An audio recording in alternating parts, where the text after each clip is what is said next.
why it might feel so hard to get things done. Like you sit down to start something and somehow you get stuck in a doom scroll spiral for like 3 hours straight. Or maybe it's more that your brain just feels like off, like zero energy to function, kind of off. Or maybe you don't even want to do the thing. And it's been like that for a while.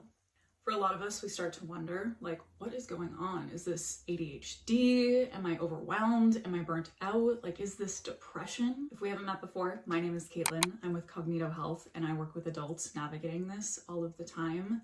And the tricky part is these things can look really similar. So today we're going to dive into what really is the difference between executive dysfunction, shutdown, and depression. And a big disclaimer before we dive in, none of these mean you're lazy. None of these mean you're failing.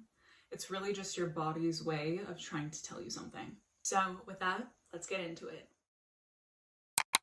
First off, let's talk about executive dysfunction. This is basically when your brain struggles with the actually doing it part, meaning initiating tasks, planning steps, following through, kind of like the bringing yourself to start the thing part. An important thing to note here is that you usually still want to do the thing. You just can't bring yourself to actually start or stay on track. So this might look like scrolling instead of starting. It might look like planning it out and not actually doing it. Maybe you do kind of start, but it suddenly feels too big and overwhelming. Or even getting halfway through the task and then falling off. And for a lot of people, there's also this layer of what is going on? What is wrong with me? Why can't I do this? And again, to reiterate, this is not laziness. This is a capacity issue. It's not a character issue. And instead of trying to push through with willpower, which honestly is a very limited resource for everybody, but especially for those of us with executive dysfunction, a helpful place to start is trying to make tasks and things way smaller than you're making them. Like annoyingly small. Like, Katelyn, this is stupid. Why am I doing this small? Because if bringing yourself to start is the hardest part in this scenario, we need to try to make that easier, more manageable, and less overwhelming. Now let's talk about shutdown.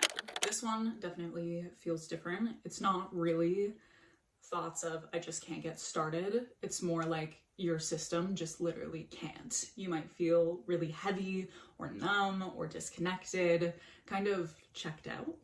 This usually happens when your system is really overwhelmed. For a lot of people, overwhelm isn't actually this loud panic state. It can actually be a shutdown response. So instead of pushing harder, your brain basically goes, we're done here. That's enough. I'm not doing anymore. But again, this isn't a choice. It's not laziness. It's not a character flaw. This is your nervous system trying to protect you, even if it might be causing some challenges for you along the way. So what helps with overwhelm shutdown is actually kind of the opposite of what most people try. It's not forcing yourself to do more. I feel like I should probably say that again. It's not forcing yourself to do more. What often helps is slowing things down, reducing input, getting your body back to a place where it actually feels safe and regulated. Because unfortunately, you can't really think yourself out of a shutdown state. Instead, I encourage you to support your nervous system through it.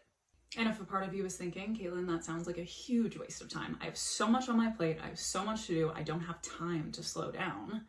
I'd actually argue it's probably the opposite. Doing 30 minutes of self-care and then 30 minutes of actual focused work is way more productive than just sitting there for 5 hours, stressing, thinking about doing it. And then there's depression.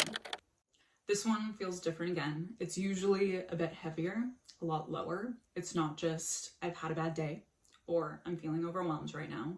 It's more like things have been like this for a while. Typically, it's not just affecting one task or one area of life. It's kind of permeating into everything. You might notice things like low energy most of the time, not really enjoying things you used to love. Maybe changes in your sleep or your appetite. It could be a lot more self-critical thoughts or low thoughts. It might be like things feeling a lot harder and heavier than they used to. A lot of people describe it as kind of like a kind of heavy fog that just won't lift.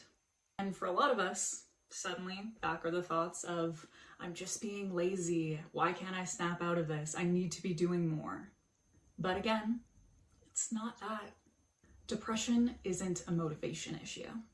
Depression isn't a willpower issue either.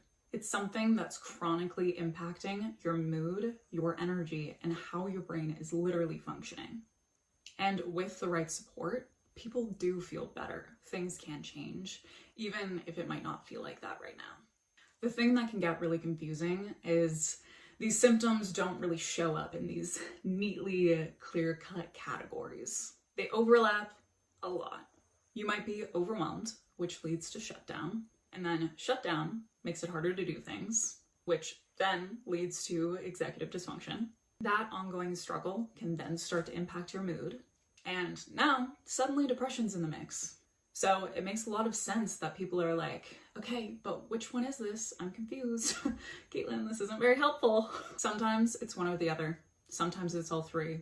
Sometimes it's a confusing mix. The reason it helps to understand the difference is because support that works can also look different depending what's going on and depending on the moving parts of your life specifically.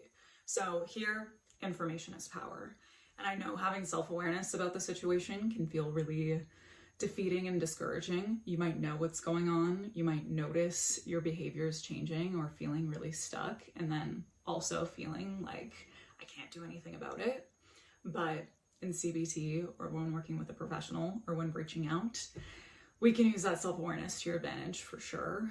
And information is power. If it's more executive dysfunction, think systems over willpower. Break things down, reduce friction, make starting as easy as you possibly can to reduce how hard it is to initiate tasks. If it's more shutdown, focus on your nervous system first. Slow things down, reduce pressure, and support your body. If it's depression, it's often more about getting support and re-engaging with things that matter to you. Cognitive behavioral therapy can be really helpful at this. It just looks a bit different depending on what's actually going on for you in your brain and your life. If you're feeling like it might be more of a complicated mix of all three, oftentimes it's helpful to identify if you're noticing one is exacerbating the others and starting there, trying to make a dent in that area. So if you've been stuck in a loop of, why can't I just do the thing? Why can't I just start?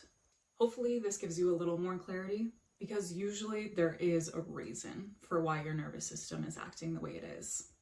And it's not about trying harder or having better willpower or being a better person.